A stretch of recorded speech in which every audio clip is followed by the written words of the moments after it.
ఈరోజు మనం వినాయకుడికి ఎంతో ఇష్టమైన కుడుములు ఉండ్రాళ్ళు ఆవిరి మీద ఉడకబెట్టినవి ఎలా చేయాలో నేర్చుకుందాం. దానికి ముందుగా మనం కంట్రోల్ బియ్యం తీసుకుంటే చాలా బాగుంటాయండి దీనికి. సో కంట్రోల్ బియ్యంలో కొంచెం ఉప్పేసి కడగాలండి వాటిని బాగా. సో అప్పుడు ఏంటంటే మన దానిలో ఉన్న బ్యాక్టీరియా అవేమి లేకుండా నీట్గా అయిపోతాయి. ఒక 2-3 టైమ్స్ వాష్ చేసి దాన్ని రాత్రి నానబెట్టి తెల్లారిన తర్వాత కడిగి వాటిని ఆరబెట్టాలన్నమాట. బియ్యాన్ని మనకి తడిపిండి కావాలి అంటే బియ్యం ఆరబెట్టుకోవాల్సి ఉంటుంది.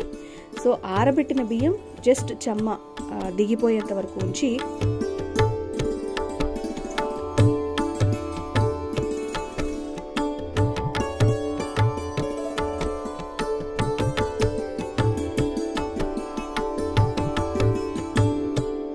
దాన్ని మిక్సీ వేసుకోవాలి మనం.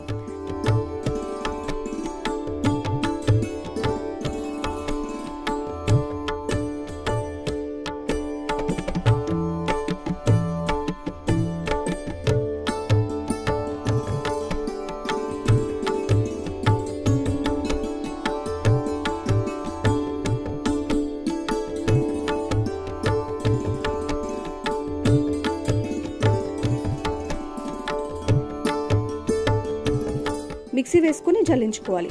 ఆ బరక ఉంటుంది పైన మనం జల్లిన తర్వాత.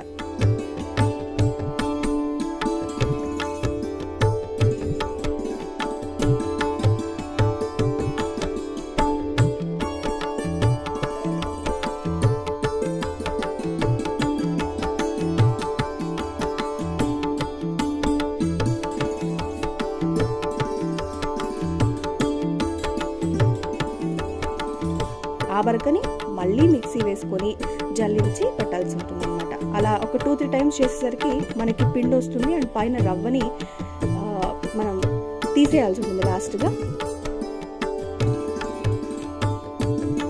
పిండి మాత్రం మనం యూజ్ చేసుకుంటాం కుడుములకి. దీనికి ముందుగా మనం పెసరపప్పుని లేదా శనగపప్పుని నానబెట్టుకుంటే కుడుములోకి చాలా బాగుంటుందండి. కాబట్టి ముందుగానే నానబెట్టుకోవాలి. సరే, దీనికి ఏమేమి పదార్థాలు కావాలి జస్ట్ ఒకసారి మనం చూద్దాం. మనం తయారు చేసుకున్న వరిపిండి, అలాగే 1 కప్పు పాలు, నెయ్యి, బెల్లం, ఉడకబెట్టిన నానబెట్టిన శనగపప్పు, ఉప్పు. ఈ పదార్థాలు మనకు కావాల్సి ఉంటుంది. దాన్ని ఎలా కలుపుకోవాలి ఏంటి అనేది ఇప్పుడు మనం చూద్దాం.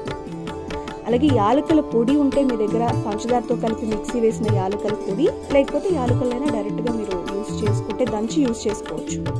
సో పొడి అయితే ఏంటంటే నోటికి మనకు తగలకుండా ఉంటాయి.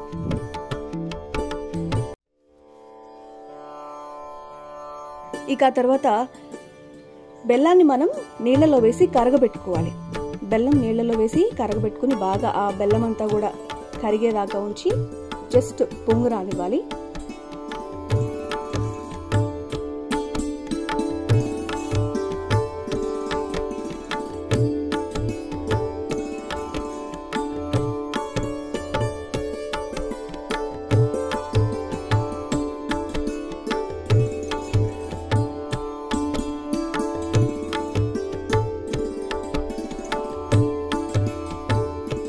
సో బెల్లం ఉండలు లేకుండా మొత్తం కరిగిపోయి కొంచెం పొంగు వచ్చి కొంచెం అంతా కూడా కొంచెం దగ్గరగా అయినట్టు మీకు బబుల్స్ వచ్చి కనిపిస్తుంది.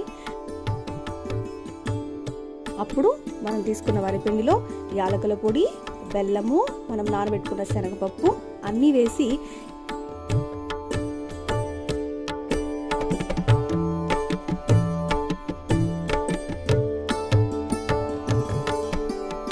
ఈ బెల్లంని మనం వేడిగా ఉంటుంది కదండి, దాన్ని జస్ట్ అలా స్పూన్తో లైట్గా కలిపేసుకుని వెంటనే ఆరిపోతుంది. పిండిలో పడగానే స్పూన్తో లైట్గా కలుపుకున్న తర్వాత చేత్తో పాలు వేసి మనం చపాతీ పిండి ఎలా అయితే కలుపుకుంటాం అలా వచ్చేలాగా కలుపుకోవాల్సి ఉంటుంది.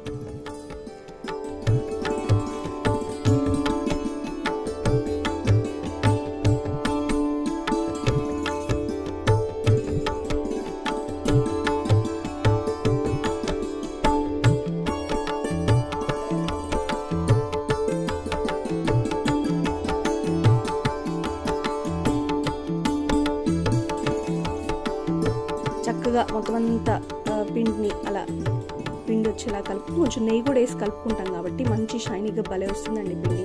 అలా పర్ఫెక్ట్గా కలుపుకున్న తర్వాత దాన్ని ఆవిరి మీద ఉడకబెట్టాలి.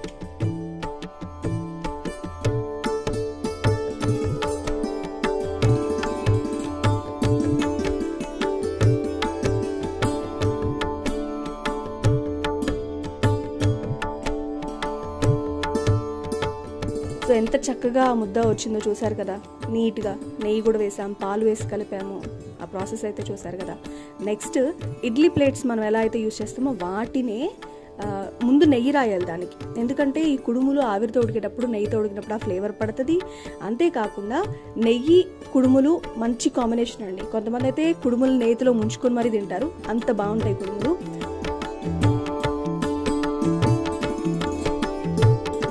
సో కాబట్టి దానికి ముందుగా నెయ్యి రాసి వాటిని ఇదిగో ఇలా చూపిస్తున్నారు కదా, అరచేతిలో ఒక ఉండ చేసి దాన్ని ఇలా కుడుములాగా ఒత్తుకోవాలి.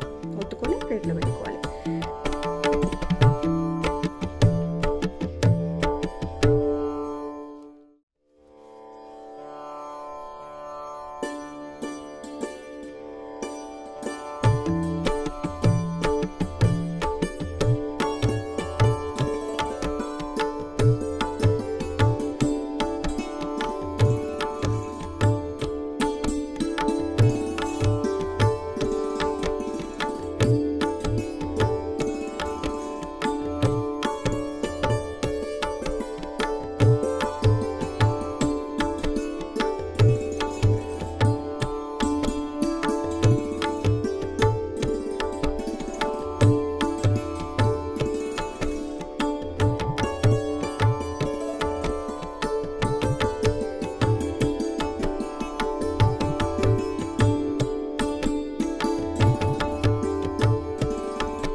వినాయకుడికి ఏంటంటే 21 అనేది ప్రీతికరమైన సంఖ్యగా చెప్తారు. ఏది పెట్టినా 21 పత్రులు ఉంటాయి.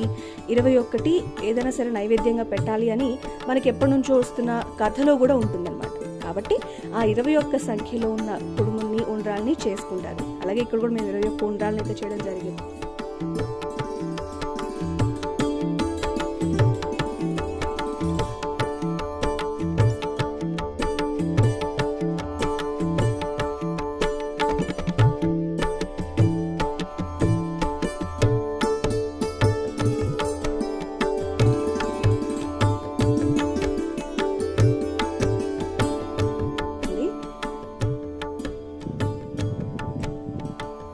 సో మొత్తం అలా కుడుములు, ఉండ్రాళ్ళు చేసుకున్న తర్వాత వాటిని ఇలా సర్ది పెట్టుకోవాలండి. మీరు ఇడ్లీ ప్లేట్లో కుడుములు ఓకే, ఉండ్రాళ్ళు ఎలా పెట్టాలనుకుంటారు, జస్ట్ అలా పెట్టేస్తే సరిపోతుంది. అలా పెట్టిన తర్వాత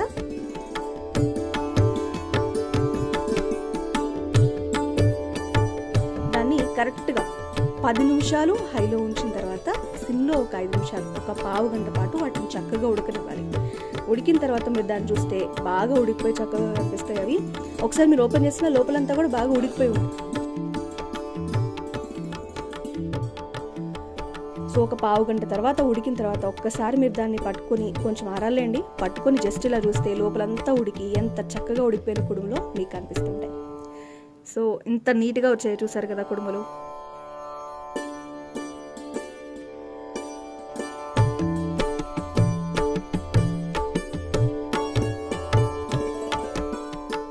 వాటిని నేతితో తింటే అద్భుతం అంటే అద్భుతం.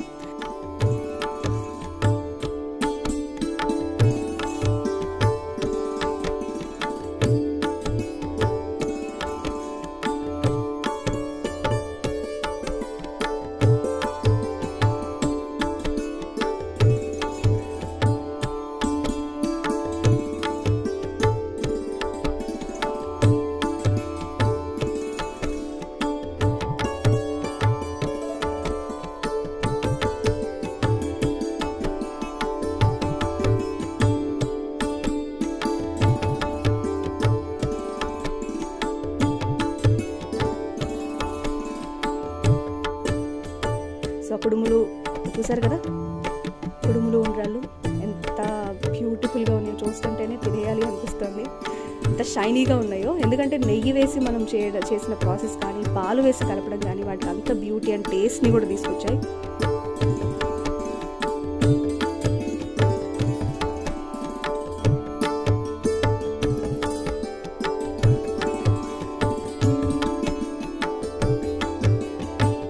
వీటిని చూస్తుంటేనే ఎప్పుడెప్పుడు తినాలనిపిస్తుంది, అంత షైనీగా ఉన్నాయి. సో నోటికి పప్పులు తగులుతూ ఇవైతే చాలా బాగుంటాయండి. ఇంతకుముందు ఆల్రెడీ వీటి టేస్ట్ చూసి చెప్తున్నాం, అలాగే ఇప్పుడు చూస్తున్నాం సేమ్ ఫీలింగ్, ఎప్పుడెప్పుడు తిందామా అనిపిస్తుంది. సో 21 ఉండ్రాలని దేవుడి దగ్గర పెట్టేసి మనం తిన్నాం.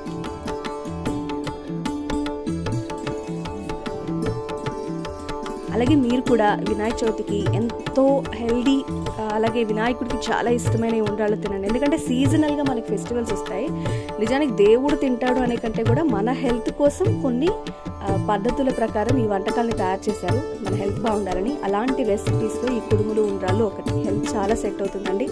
ఈ సూపర్ టేస్టీ డెలిషియస్ ఫుడ్ని మీరు కూడా ఈ వినాయక చవితికి వినాయకుడికి పెట్టి మీరు కూడా ఎంజాయ్ చేయండి.